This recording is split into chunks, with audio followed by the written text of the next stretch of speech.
Well, it's been a while since I've heard that music since I was gone on Wednesday, but you can hear it. Time now for our Berkshire Hathaway bi-weekly podcast. Joining us in the studio, realty expert John Brodeen. John, how are you today, man? Good, man. Good, man. As much as I loved hanging out with Paul on Wednesday, it's good to have you back.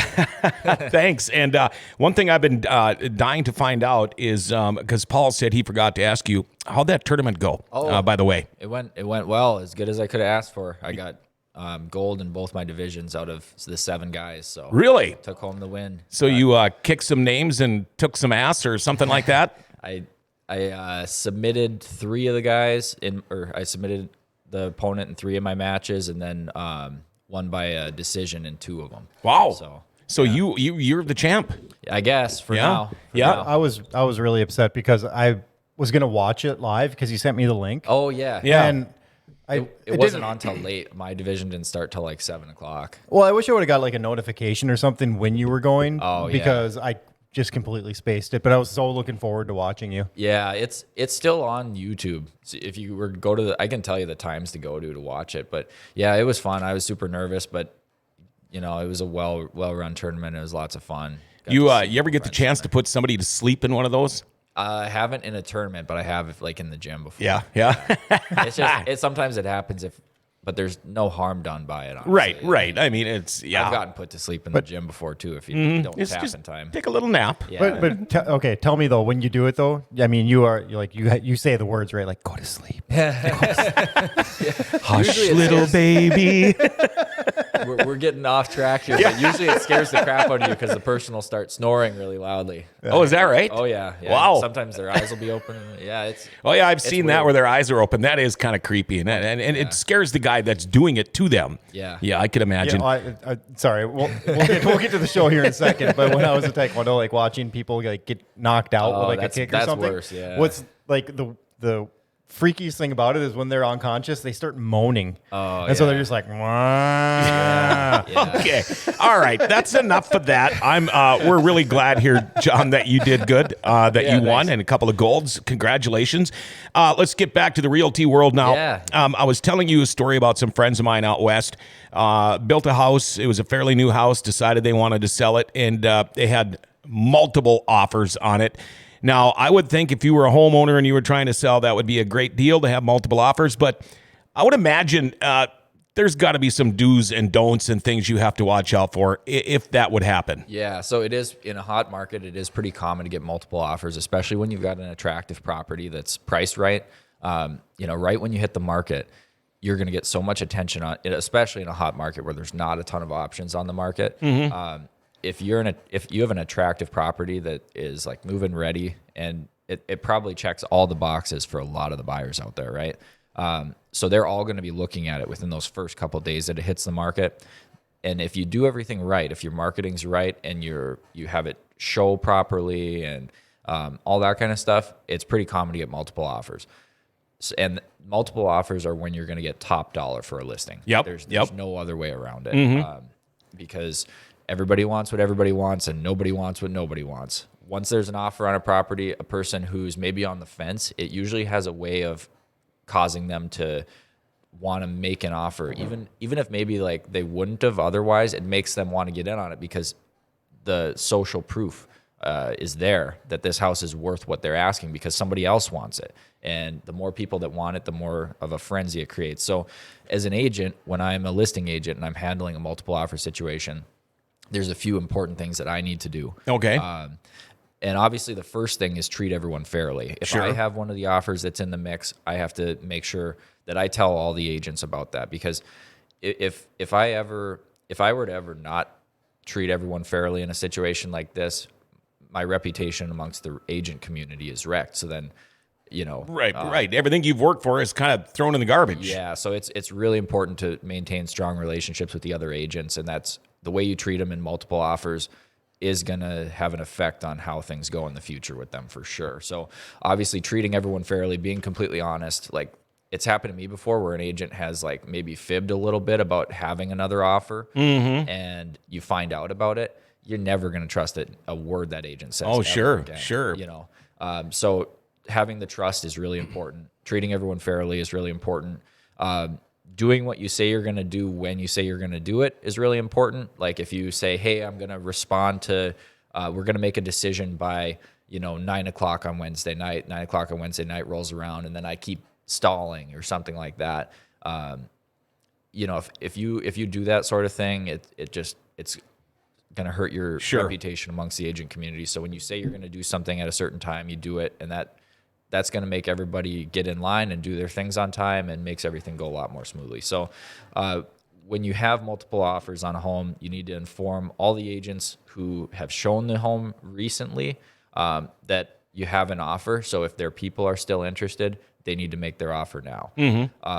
You'd be surprised where if you miss this step, they might not know there's an offer and then they just see it go pending in the MLS, but maybe their client hadn't ruled it out. And if their client's still thinking about it and they hear that a different offer comes in, sometimes that's all it takes to spur them to decide to place an offer. Right? Okay. So say I've got a house I want to sell. I'm asking $300,000 for it.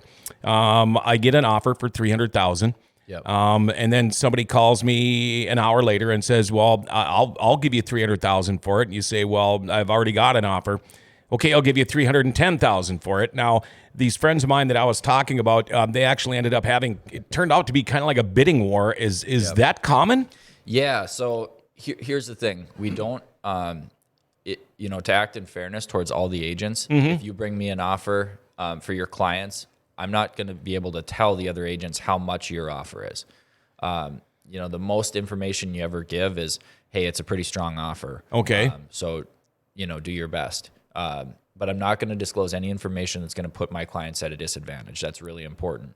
And I'm not going to screw you over by saying, hey, John's offer was 310, so you got to beat that, because that's the 310.50. You get into that kind of stuff.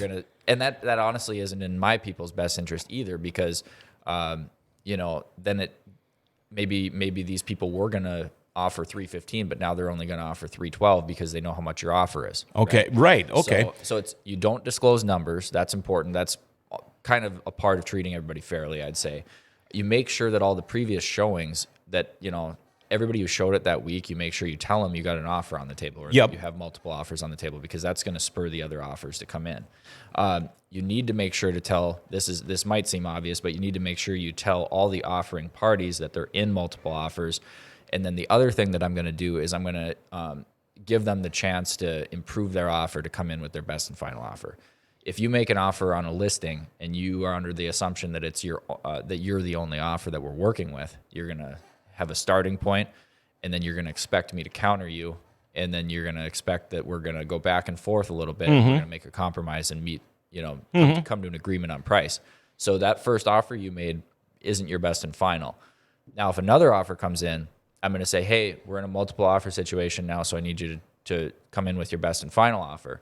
And what's going to happen in most cases is both people are going to change their offers to their best and final offer, because at this point, you just want me to pick you and not the other guy. Sure. It's not a matter of, we're not negotiating price anymore.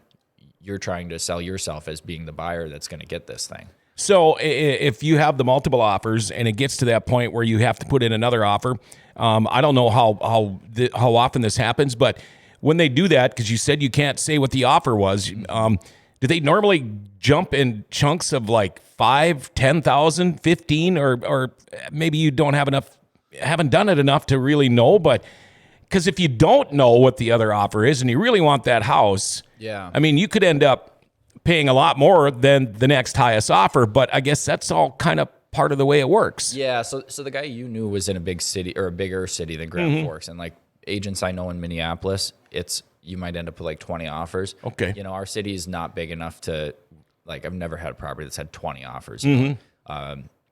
Probably the most common is having out in a multiple offer situation is having like 2 or 3. Okay. So that's a little more realistic. One of them might be kind of crappy. They just might be throwing it out there to see if they get it anyway. And then you might have, other people that come in like right at or just a little bit above your asking price.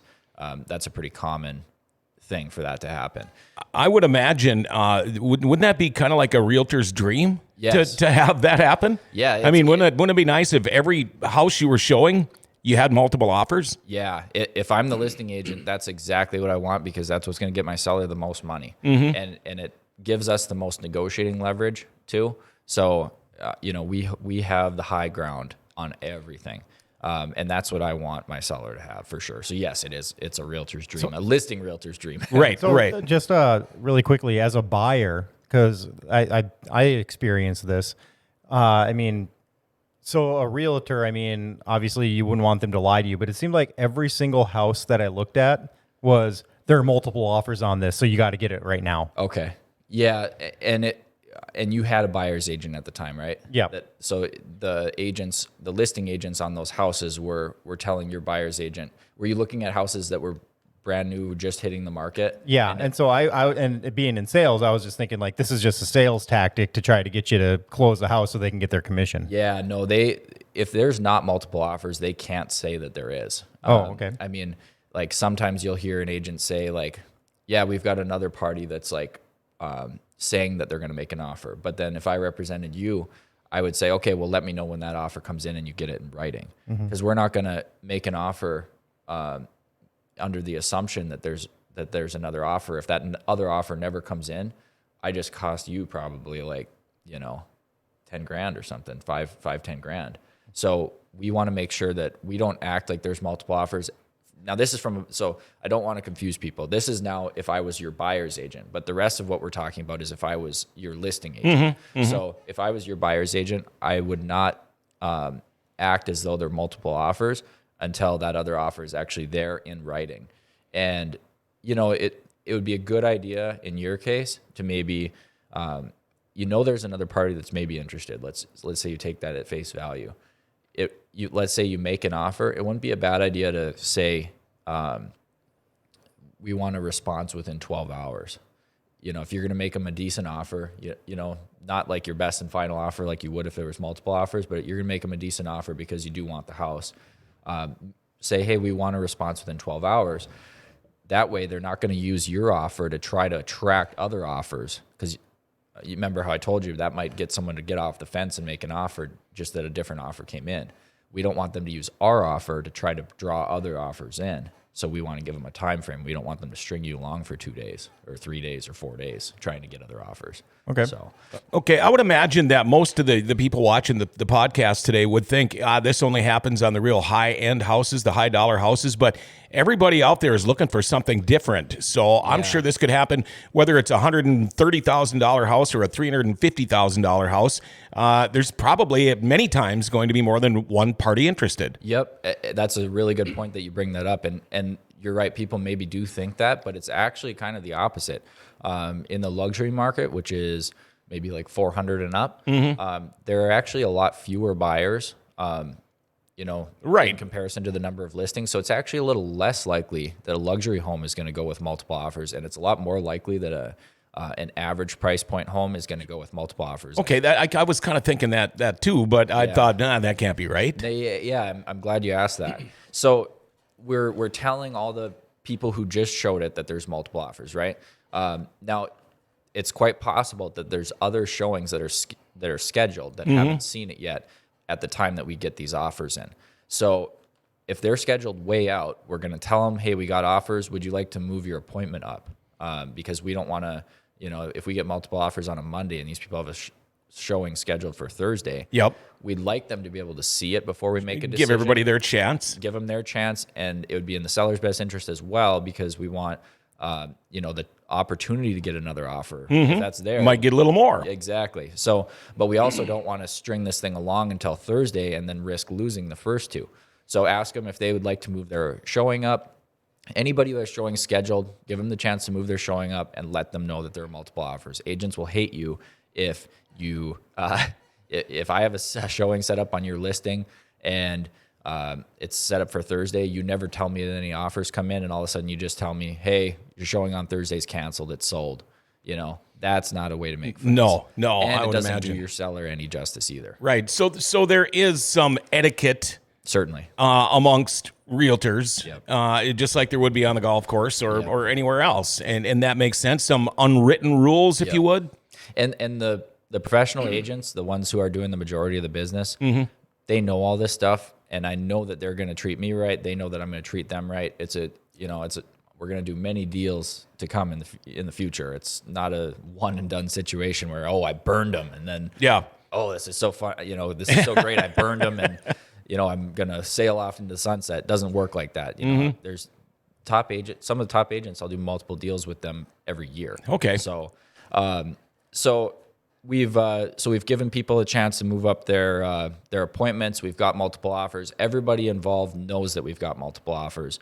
We need to set up a time of when we're going to make a decision and let the agents and buyers know that we've made a decision. So we set that, we might tell everybody, hey, we're going to have a decision by 5:00 on Wednesday, right? So of course, like I said, when you say you're going to tell them at 5:00 on Wednesday, you got to actually do it. And that gives your seller a little bit of time to think about things. Maybe we chose that time because that's when other showings move their times up to. So all those people know that we're deciding by 5:00 on Friday. All the agents who have buyers who have offers in know that we're going to decide by then. They have until then to improve their offers if they want to decide to raise their offers. So you don't want to set that time out too far where it seems like you're stringing everybody along and you're playing games, but you don't want to do it too short either, because if you did it too short, you can see how you might miss out on the chance for more offers or for people to raise their offer. Sure. So you have to do that right too.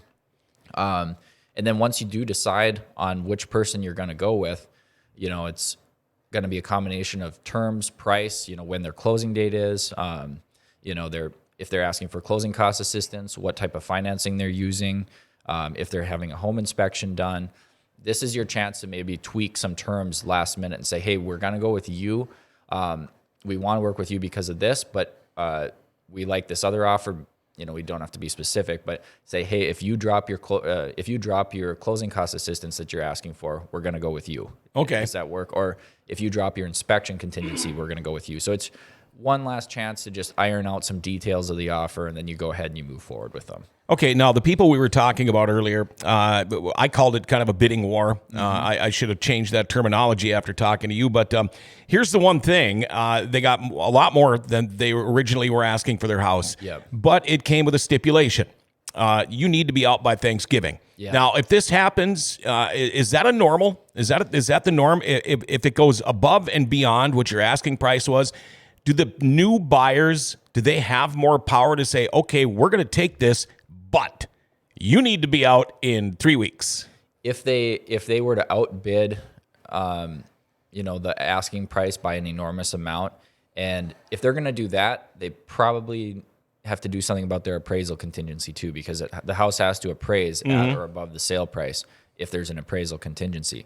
So if it was, I'm guessing your deal that you're talking about was cash in order to close that fast. That was going to be my next question. Yeah. So if it's cash and therefore they wouldn't need an appraisal contingency, yes, they're such a strong offer that they could maybe dictate those terms. But if your friend was like, hey, that's not as important to me, I'd rather take this offer that's $5,000 less and then be able to have Thanksgiving in my house and take my time getting out.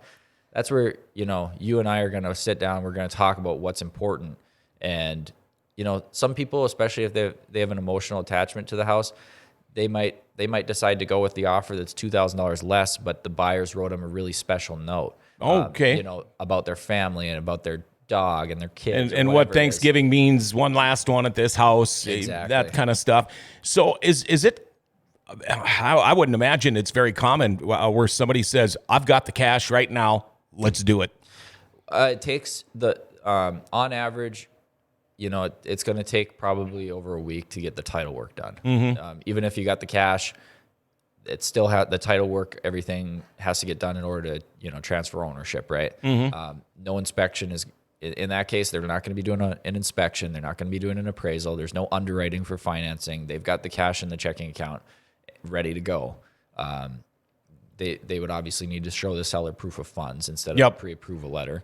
But yeah, you just got to have enough time to do, sometimes if you have a good relationship with your title rep, you can get title work done even faster than that, but it's never going to be like a same day situation. Have you ever had where you've said, okay, we're going to need to see proof of cash, and they pull out a big duffel bag? Never. I haven't seen somebody do that. Oh, I bet you your eyes would open up wide then. I think I've seen people screenshot their bank account and send it that way. Even like when you ask for proof of funds, what you really need is like a written letter signed by somebody at the bank stating that the person has the approved funds. I'm thinking if John saw somebody with a duffel bag of like hundreds of $1,000s, he would just be like, go to sleep.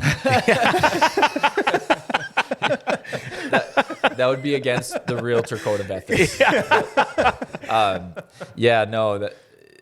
I don't know if anybody at my office has run into that where somebody, when they say cash, actually means physical cash. Yeah, start counting on Yeah. Franklin's out. You To know, be honest, like a cash, I'd say one out of every 20 deals is a cash deal. It's not that often that people are buying houses with cash, especially because like what Shanna was talking about on Wednesday, how low the interest rates are right now. Like interest rates are, practically as low as inflation. So it's not that bad of an idea to lock in those interest rates for Yeah, I mean, and then that way you have credit too. I mean, I know people that have paid cash for stuff their entire lives and had a hard time getting a cell phone because they didn't have any credit. My grandma ran into the same thing. They were farmers and everything was under my grandpa's name, and she couldn't get a cell phone at Verizon because she never had a loan tied to her name. But they were the type of people that would save up for stuff they didn't. Yeah, we were talking about this on Wednesday too, how some of this credit score stuff almost seems a little backwards. So you really have to know the ins and outs of it. Like it's not always the common sense thing that's going to make your credit score go up. It like we were talking about with like Paul and I were talking about, you might think, oh, it's best to close your credit card accounts and cut up those credit cards to make your credit score go up. That's actually not true. You want to have that length of account open. Yep. It's fine if you don't use it, but you don't want to close the account. Right. Right. Or like Shanna was saying that you'd think that if you've got judgments and like bad debt out against you, it's best to pay that off as fast as you can. Well, she had mentioned how like reopening some of those things is almost worse for your credit because then it brings it back up to the surface. Whereas if it had been 20 years since that thing had happened, you might have repaired your credit to where it needed to be. But now if you bring it back to the surface, and she's the one to talk to about that side of things because I don't want to accidentally say the wrong thing, but it's interesting. Yeah, credit it's a backwards. Yeah. Every time you're in here, John, I do learn something different. Yeah. And when you said we were going to talk about handling multiple offers and things like that, I would think that would be a realtor's dream. So Yes. in a nutshell, if you're showing a house for somebody and you find out they have multiple offers, I would imagine the people selling are just all giddy, like, ooh. Yeah. But in a nutshell, what do you tell them to look out for? What do I tell the seller to look out for if I represent them? I'm going to look out for the contingencies. So, the strongest offer isn't always necessarily the highest offer. If their offer is subject to a home sale contingency, that's not a very sure deal because, maybe they're not reasonable on the price on selling their home. Maybe their house is really wacky and hard to sell. So you look out for home sale contingencies. Then you start to look at types of financing. You start to look at other contingencies like appraisal and inspection contingencies. If somebody were to waive those things, that's really attractive. You have to look at it from a big picture, not just the dollars and cents of the offer. You have to look into the paperwork a little further and see the whole scope of it. That's really what it's about. I can see why now you are considered a realty expert. Always learn something new when you're in here, John. Yeah. And again, congrats on the big tournament. Yeah. Got any other ones coming up? Nothing scheduled yet. Is the Rona, is that messing up all this stuff for you too, I suppose? Yeah, it kind of is. There was I think there was a tournament in, like right outside of Chicago and Indiana, like last weekend. That's the only one in the region that I've known of. Wow. Besides this one that I did. So yeah. Well, I guess there's a big one at like a Pan Am's. A teammate of mine is doing that. Good luck to Dan. Yeah. He's doing Pan Am's and it's in Atlanta, Georgia. Okay. This weekend. Oh, wow. You ever think about going to that next level like that? I actually was planning to do it, but I didn't get my registration in time. I missed it by like a couple of days, even though it filled up, even though the registration deadline was like for another 2 weeks. I didn't get it in time, but yeah, it's okay. Yeah. That's a tough tournament right there. So Yeah, come back all ugly and stuff. That wouldn't be good, would it? John Brodeen, he is your realty expert from Berkshire Hathaway. All part of the Berkshire Hathaway bi-weekly podcast. Love having John into the studio. John, one quick time here, your phone number and how to reach you. 701-213-5428. You can text me or call me. I'm always happy to talk to home buyers and sellers. All right, thank you, John. And if we don't see you next week, have yourself a wonderful Thanksgiving. Yes, sir. You too. There you go. bi-weekly podcast with Berkshire Hathaway.